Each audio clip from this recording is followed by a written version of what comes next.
हम अलग के लोग हैं, अरे हम चुने हुए लोग हैं, हमारे पास अलग जीवन है, हमारे पास अलौकिक आशा है। हमें इस बात को समझना है, हम उस देश के वासी हैं। मैं इसी के साथ एक चीज को और जोड़ना चाहूंगा। आपको मालूम है राजा दाऊद ने, इसके एक सैनिक जिसका कि नाम हित्ती उरिया था, जब युद्ध चल रहा था, राजा दाऊद कहाँ पे था? अपने छत पे टहल रहा था और उसने उस स्त्री को नहाते हुए देखा।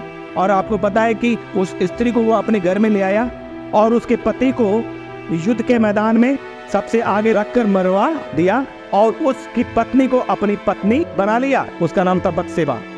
और ये बात यहोवा अर्थात परमेश्वर को बहुत बुरी लगी। मैं छोटी सी बात यहाँ से लिखता हूँ कि उसके एक पुत्र हुआ उसी स्त्री से, किससे?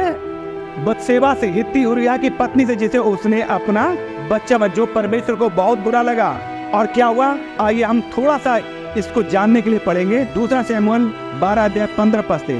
तब नातान अपने घर चला गया और जो बच्चा उरिया की पत्नी से दाऊद के द्वारा उत्पन्न था वह यहोवा का मारा बहुत रोगी हो गया। और दाऊद उस लड़के के लिए परमेश्वर से विनती करने लगा और उपवास किया और भीतर जाकर रात भर भूमि पर पड़ा रहा। दाऊद जो उस औरत से उसके जो बच्चा पैदा हुआ, वचन कहता है कि उसने क्या करा? परमेश्वर से विनती करने लगा। दाऊद ने विनती भी करी, दाऊद ने उपवास भी किया और लिखा भीतर जाकर रात भर भूमि पे पड़ा रहा, विलाप करता रहा, वो प्रार्थना करता रहा वो। और लिखा है तब उसके घराने के पुण्य उठकर उसे भूमि पर से उठाने के लिए उसके पास गए, परंतु उसने ना चाहा और उनके संग रोटी ना खाई। जो और लोग थे, वचन कहता है कि दाऊद के कर्मचारी, और वचन कहता है कि तब उसके घराने के पुण्य उठकर उसे भूमि से उठाने के लिए गए ताकि वो उनके साथ रोटी खाए, लेकिन दाऊद ने मना कर दिया। हाँ, 7वें दिन क्या हुआ? वो बच्चा जो हित्ती उरिया की पत्नी से दाऊद के द्वारा पैदा हुआ, 7वें दिन वो बच्चा मर गया। फिर क्या हुआ?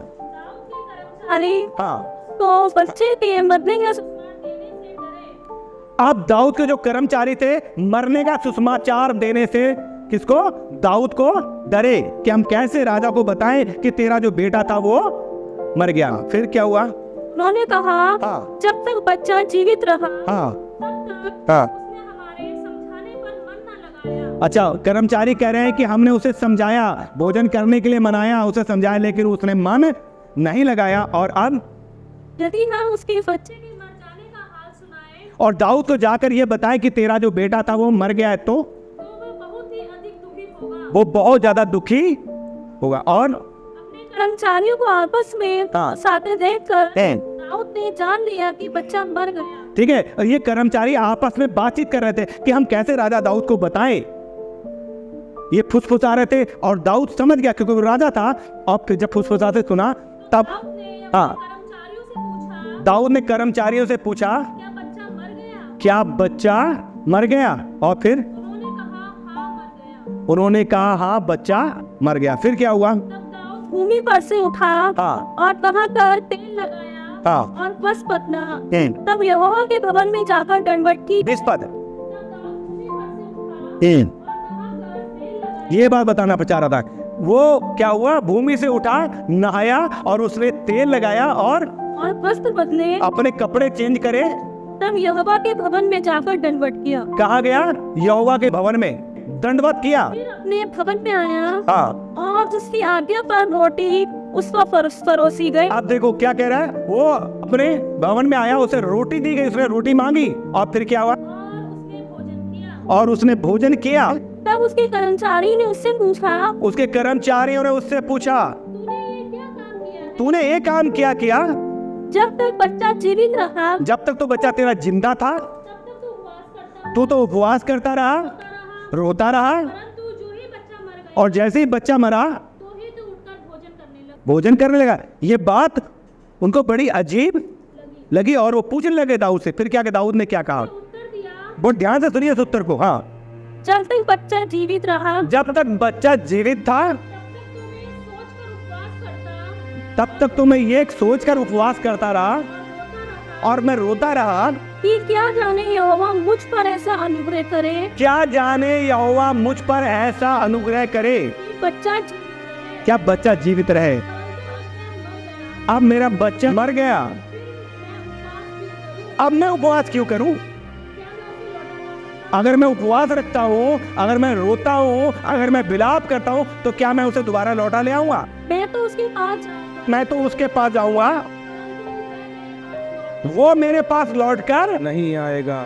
सो भैया समझिए कि जो हमारे लोग हमारे बीच में से चले जाते हैं, हम ये कहते हैं अपने आप को जांचे मैं और आप। कठिन है ये बात, कठिन है ये रास्ता, सकरा है ये मार्ग। अय्यूब ने तो उसके सब संतानें मर गई। वचन कहता है कि अय्यूब ने मूर्खता करके परमेश्वर पर कोई दोष नहीं लगाया। लेकिन मैं और आप, हाँ, पीड़ा हमारी ज्यादा हो सकती है, दुख हमारा बड़ा हो सकता है, असहनीय हो सकता है, लेकिन हमें उससे इनकार करना पड़ेगा। हमें समझना पड़ेगा कि हमें उसके पास जाना है। वो हमारे पास नहीं आएगा, हम उसके पास जाएंगे। अब जब जाएंगे तो किस विश्वास के साथ जाएंगे? क्योंकि हम वहां पर सदैव उसके साथ रहेंगे, उससे मिलेंगे, उससे बातचीत करेंगे। शायद वो यहाँ पर बहुत बड़ा रोगी रहा हो, लेकिन वहां पर कोई रोग, शायद हम यहाँ पर सबसे बड़े गरीब रहे हो, लेकिन वहाँ गरीबी नहीं होगी। शायद यहाँ बहुत दुख हमारे जीवन में रहे, लेकिन वहाँ दुख नहीं होगा, वहाँ रोग नहीं होगी, वहाँ कलेश नहीं होगा, वहाँ झगड़ा नहीं होगा, वहाँ विरोध नहीं होगा, वहाँ पर आनंद ही आनंद होगा। तो फिर जब स्वर्गीय वासी हो, उस आनंद की खोज करो, उस नगर की खोज करो, वहाँ के लिए अपने आप को तैयार करो, उस नागरिकता को अपने अंदर करो, वहाँ की संस्कृति तुम्हारे अंदर हो, वहाँ का व्यवहार तुम्हारे अंदर हो, वहाँ की बातें तुम्हारे अंदर हो, वहाँ की फितरत। यही संसार के लिए रो रहे हैं, इसी संसार के लिए कुड़ रहे हैं, इन संसार की बातें चाह रहे हैं। आप कह रहे हैं ये मेरा बेटा, ये मेरी बेटी, ये मेरी पत्नी, ये मेरा, अरे ये रिश्ते हैं आपने जो बनाया गया, परमेश्वर ने दिया है। एक अच्छा पति बनो, एक अच्छा बेटा बनो, एक अच्छी पत्नी बनो, एक अच्छी बहन बनो, एक अच्छी माँ, एक अच्छी बहू बनो। लेकिन याद रखिए आप एक आत्मा है, क्योंकि जब आप इस संसार से कूच करते हैं, जब आपको ताबूत में रखा जाता है, ना बेटा साथ में जाता है, ना बेटी साथ में जाती है, ना पत्नी और पति साथ में, सबकी यात्रा अकेले शुरू हो जाती है। तो अकेला आएगा, अकेला जाएगा, क्योंकि आप एक आत्मा है। अगर आपके साथ रिश्ता होता तो साथ में वो भी खड़ा होता कि बाबा पापा तुम कहाँ जा रहे हो, मैं भी साथ में हूँ। अरे भाई समझिए इन चीजों को, ये सिस्टम है, ये तरीका है, सबको जाना है। अगर कुछ जाएगा नहीं तो नया आएगा नहीं। अगर हम कहें हमारा दादा, हमारा पापा, हमारा भाई, हमारा बहन, हमारा जो लोग है हमारे बीच से क्यों चला गया, हम रो रहे हैं, हाँ दुख है, पीड़ा है, सहने से बाहर है। लेकिन याद रखिए, समझिए इस बात को, अगर सबके पूर्वज अभी भी जिंदा होते, हमारे लोग जिंदा होते, तो क्या जो अभी नई पीढ़ी आ रही, नए बच्चे पैदा हो रहे हैं, तो मेरा दादा को भी जिंदा होना चाहिए था। मैं रोता रहता, प्रार्थना करता, मेरे पापा नहीं मरते, मेरा भाई नहीं मरता, मेरे और लोग नहीं, सब अपने अपने लोगों को मरने नहीं देते, खूब प्रार्थना करते, और सब अपने अपने रिश्तेदारों को रोके रखते, सब अपने अपने रिश्तेदारों को खूब उपवास से पट पड़े रहते, रोके रखते, तो आने वाली पीढ़ी के लिए जगह होती। जो अब बच्चे पैदा हो रहे, तो हमारे तो बाप दादा ही इतने हो जाते कि दुनिया में तो सबके, तुम्हारे भी नहीं मरते, मेरे भी नहीं मरते, तो सारी दुनिया में क्या होता?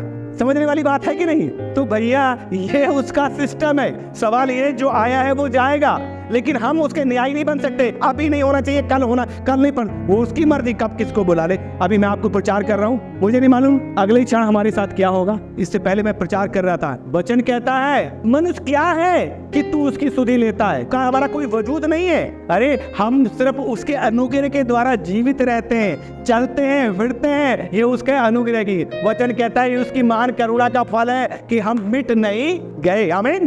तो जब तक जीवित है, ये महान करुणा का प्रतिफल है, हालेलुया, कि हम सही सलामत है, अपने परिवार, अपने बच्चों के साथ हैं। तो मित्रों, जब तक हो उसकी भक्ति करते रहो, उसके पीछे चलते रहो, और अपने आप का इनकार करो, और क्रूस उठाने के लिए तैयार रहो, दुख उठाने के लिए। पौलुस प्रेरित तीमुथियुस से कहता है, दुख उठा और सुसमाचार का कार्य कर। आमीन। बहुत मुश्किल है, बहुत मुश्किल है, पीड़ा बहुत है, दर्द बहुत है, दुख बहुत है ना? हम भी हाथ मास के, लेकिन प्रभु से सामर्थ मांगे। वचन कहता है आज का दुख आने वाली महिमा के सामने कुछ भी नहीं है, जो हम पर प्रभु यीशु के द्वारा प्रकट होने वाली है। यह दुख उस महिमा के सामने कुछ भी नहीं है, जो मसीह यीशु के द्वारा हम पर प्रकट होने वाली है। आइए एक पद और पढ़ेंगे, वो है पहला पत्रस 2 अध्याय और 21 पद।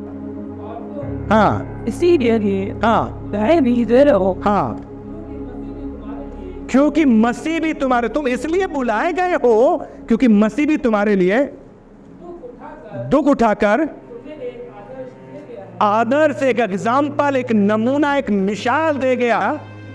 हाँ, कि तुम भी उसके चित पर क्या करें? हम यीशु के चिन्ह पर चले। हालेलुया। और उसने तो कोई पाप नहीं किया और ना उसके मुंह से छल की कोई बात निकली। और ना ही उसके मुंह से छल की कोई बात निकली। हालेलुया। परमेश्वर का वचन यही कहता है कि वो एक नमूना दे गया, एक आदर्श दे गया। हमें परमेश्वर प्रभु यीशु मसीह के चिन्ह पर चलना चाहिए। और इसलिए यीशु ने कहा फॉलो मी, मेरे पीछे बोले, मेरे पीछे चलो। हालेलुया। और 22 पद कहता है ना तो उसने पाप किया और ना उसके मुंह से छल की कोई बात निकली। हालेलुया। 23 पद कहता है वह गाली सुनकर गाली नहीं देता था और दुख उठाकर किसी को भी धमकी नहीं देता था, पर अपने आप को सच्चे न्याय के हाथ में सौंपता था। आए हम भी अपने आप को उसके हाथों में सौंपे, उस सच्चे न्याय के हाथों में सौंपे। तो इसलिए वचन कहता है कि आज का दुख आने वाली महिमा के सामने कुछ भी नहीं है जो हम पर प्रभु यीशु के द्वारा प्रकट होने वाली है। यह दुख उस महिमा के सामने कुछ भी नहीं है जो मसीह यीशु के द्वारा हम पर प्रकट होने वाली है। Hallelujah, hallelujah. सो इसलिए क्या करें? अपने आप का इनकार। एक और आखिरी पद को मैं पढ़ूंगा और उसके बाद मैं खत्म करना चाहूंगा, और वो ये है मत्ती रसमाचार उसका 8 अध्याय 22 पद। तूने उसकी तरफ और मुर्दों को अपने मुंह में मार। तू मेरे पीछे खोले और दो को अपने मुर्दे गाड़ने दे। क्या मतलब हुआ इसका? जो सारी रूप से जो मरे हुए हैं, तो जो आत्मी रीत से मरे हुए लोग हैं, जो सारी रीत से मरे हैं, उनको गाड़े। ये एक मतलब इसका जो क्लियर अर्थ वो ये है। वचन क्या कहता है? तू मरे हुओं को अपने मुर्दे गाड़ने दे, पर तू मेरे पीछे खोले। देखो दो तरह के मुर्दे हैं।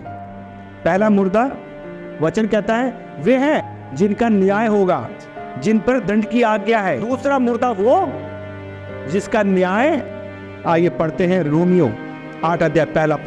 मसीह में उन पर दंड की आज्ञा। हालेलुया। दो तरीके के मुर्दे हैं। एक वो मुर्दे जिन पर दंड की आज्ञा नहीं है और न्याय भी नहीं होगा,